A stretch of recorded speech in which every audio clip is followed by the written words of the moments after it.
Baik Pak, perkenalkan nama saya Muhammad Dafaris Yustrisno dengan RP 207. Di sini mau mendemokan untuk hasil dari ETS kelas pemrograman berorientasi objek kelas G pada pertemuan 8 tanggal 28 Oktober kemarin. Di sini terdapat 4 soal yang diberikan. Di sini sudah saya upload juga jawaban saya di blog saya. Saya akan langsung mulai saja untuk mendemokan jawaban-jawaban saya dari soal 1 sampai soal 4. Langsung saja ke soal 1. Apa yang dimaksud dengan inheritance atau pewarisan dalam OOP? Berikan contoh penerapan pewarisan dengan menunjukkan hubungan antara kelas induk dan kelas turunan. Jawaban saya, inheritance atau pewarisan merupakan salah satu konsep fundamental dalam Object Oriented Programming atau OOP. Ini adalah kemampuan suatu kelas untuk menurunkan sifat dari perilaku, atribut, dan metode ke kelas lain yang merupakan turunan dari kelas tersebut. Dalam konteks pewarisan, kelas induk sering disebut sebagai parent class, super class, atau base class, berfungsi sebagai sumber yang mewarisi fitur-fitur kepada kelas turunan, atau yang disebut subclass, child class, atau derived class. Sebagaimana dijelaskan dalam konsep OOP, pewarisan memungkinkan terciptanya hierarki kelas yang lebih efisien. Kelas turunan tidak perlu mendefinisikan ulang sifat dan perilaku umum yang telah didefinisikan di kelas induk, melainkan cukup menambahkan atau memodifikasi sifat yang lebih spesifik. Hal ini memberikan fleksibilitas bagi programmer untuk memperluas atau mengkostumisasi perilaku suatu kelas tanpa harus mengulang kode yang sama, sehingga memudahkan pengembangan program. Contoh dari inheritance atau pewarisan adalah pewarisan sifat dari kelas binatang, di mana kelas mamalia mewarisi semua sifat dari binatang. Begitu juga dengan subkelas seperti macan, kucing, atau paus dan monyet yang mewarisi sifat dari mamalia. Kelas mamalia tidak perlu mendefinisikan kembali karakteristik umum binatang, dan subkelas hanya perlu menambahkan karakteristik spesifik mereka masing-masing.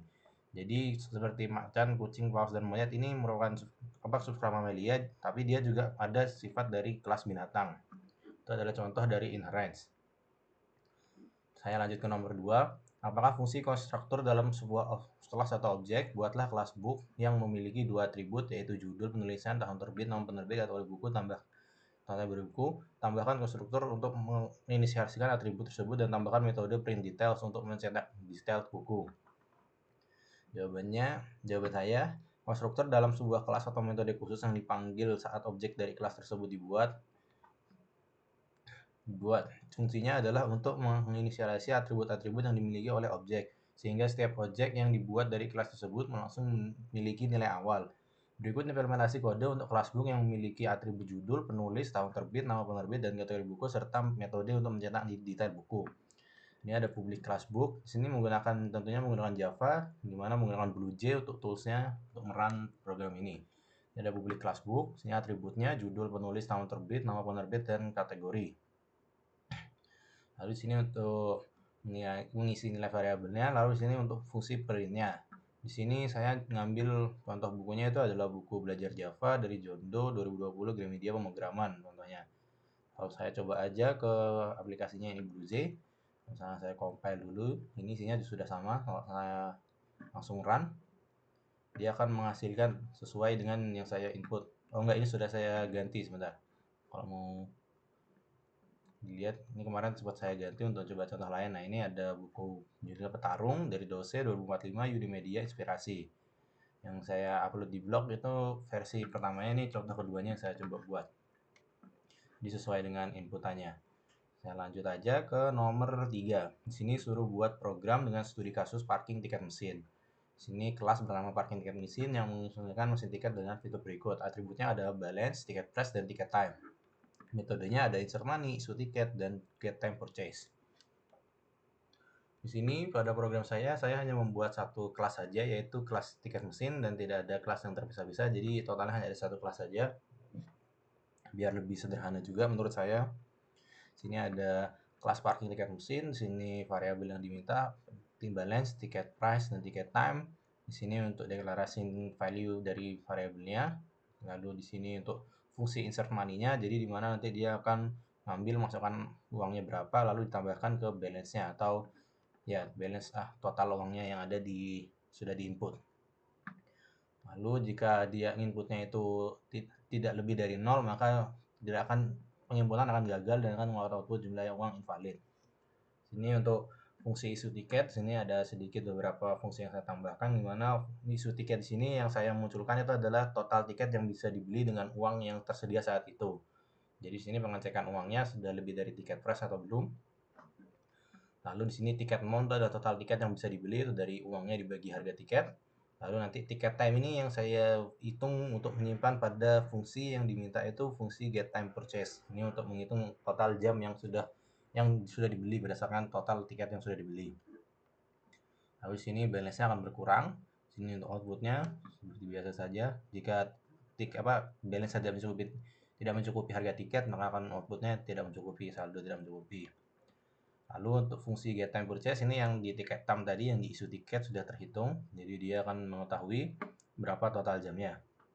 Sini menu option ini hanya tambahan saja saya buat agar mempermudah lebih fleksibilitas, ada interaksi antara pengguna dan sistemnya. Sini parking tiket mesin saya nge-setelnya ini duitnya 10.000, harga tiketnya 10.000 per jam. Sini fungsinya ada masukkan uang, keluarkan tiket, lihat waktu parkir yang dibeli, keluar opsi. Lalu di sini untuk choice-nya untuk pencabangannya ini nanti dia input apa.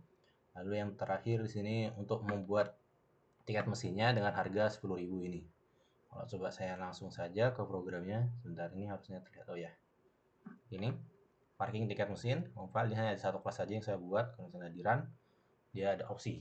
Nah, kalau langsung saya coba saja masukkan uang, misalnya coba dulu yang tidak cukup ya, misalnya mana, langsung aja deh, langsung cukup aja 100.000 misalnya, uang dimasukkan 100.000. Lalu kalau saya minta keluarkan tiket, ada 10 tiket yang sudah saya beli. Kalau saya lihat waktu, ya kan ada 10 jam yang saya miliki. Kalau saya masukkan lagi misal 10.000, terus saya beli tiket lagi, dia akan mendapatkan satu tiket, lalu waktunya akan bertambah jadi 11 jam. Karena kalau sekarang ini duit saya sudah habis, saya minta keluarkan tiket, nah dia kan tidak akan bisa. Masukkan uangnya 5.000, keluarkan tiket juga tidak akan bisa. Nah, itu kalau dilihat waktu parkir juga dia akan tetap 11 jam, tidak bertambah karena tidak ada tiket baru yang dibeli. Lalu saya keluar aja, udah selesai. Nah, saya mau habis, jadi saya rada cepat-cepat aja. Ini untuk nomor 4 sama studi kasusnya itu tentang food order. Diagramnya ini soalnya udah diberi kemarin. Diagramnya itu saya buat 4 kelas, main, food order system, dan menu item, dan food order. Dimana mainnya ini ya untuk memanggil fungsi-fungsinya, jadi dia diletakkan di main saja, singkat saja. Lalu untuk food order system, oh ini mainnya masih kemasuk, aduh salah ini. Harusnya ini, bentar, saya hapus saja dah. Nah ini mainnya harusnya sudah tidak ada. Sepertinya saya lupa menghapus. Lalu untuk food order ini ada untuk nge-scan-nya. Dimana di sini ada list menu yang sudah saya buat. Di sini ada beberapa list menunya. Di sini untuk public class list menunya. Lalu di sini untuk fungsi start ordernya, dia akan milih order yang mana. Terus display menunya untuk menampilkan menu. Proses menunya ini untuk mengambil inputan menunya. Di sini ada fungsi optionnya juga seperti soal sebelumnya saya buat. Ini sama masih switch choice-nya ini untuk display menu dulu untuk menampilkan menu. Lalu untuk kelas food ordernya ini untuk sama juga seperti yang sebelumnya, cuma di sini untuk menambahkan food order saja menggunakan array list yang diminta di soal. Nah, array list menu item, item quantities. Nah, ini sudah ada fungsi remove item juga dan add item. Dan item ini untuk menambahkan pesanan, remove item ini untuk mengurangi pesanan. Lalu di sini untuk calculate total price untuk menghitung harga total yang sudah dari pesanan yang sudah dibuat. Sini untuk fungsi pembayaran, ini untuk view ordernya, melihat orderan yang sudah dibuat. Lalu menu item, sini untuk itemnya ada apa aja. Kalau saya coba run saja, cepat saja karena baterai saya udah habis juga. Di run di mainnya tentunya. Nah, di sini ada pilihan, lihat menu dan tambahkan item. Misal ambil shop sigma, satu jumlahnya 2 aja deh. Terus kalau lihat total pesanan dulu 3, dia akan ada total harga 50.000. Kalau misalnya hapus item, misalnya hapus shop sigma, nah dia akan jumlah item juga akan diminta di input. Saya ambil 1, misalnya lihat total, dia akan masih ada 25.000 karena satu pesanan saja yang dihapus, masih ada 1. Kalau misal lihat detail pesanan, dia akan ada 1 unit shop sigma, total harga 25.000, status pembayaran belum dibayar. Jadi kalau mau dibayar tinggal menggunakan opsi 4, bayar pesanan, nanti di statusnya dia akan muncul sudah dibayar. Kurang lebih seperti itu untuk program food order yang saya buat. Jadi kurang lebih seperti ini demo untuk ETS PBO saya kemarin. Kurang lebihnya mohon maaf. Terima kasih Pak.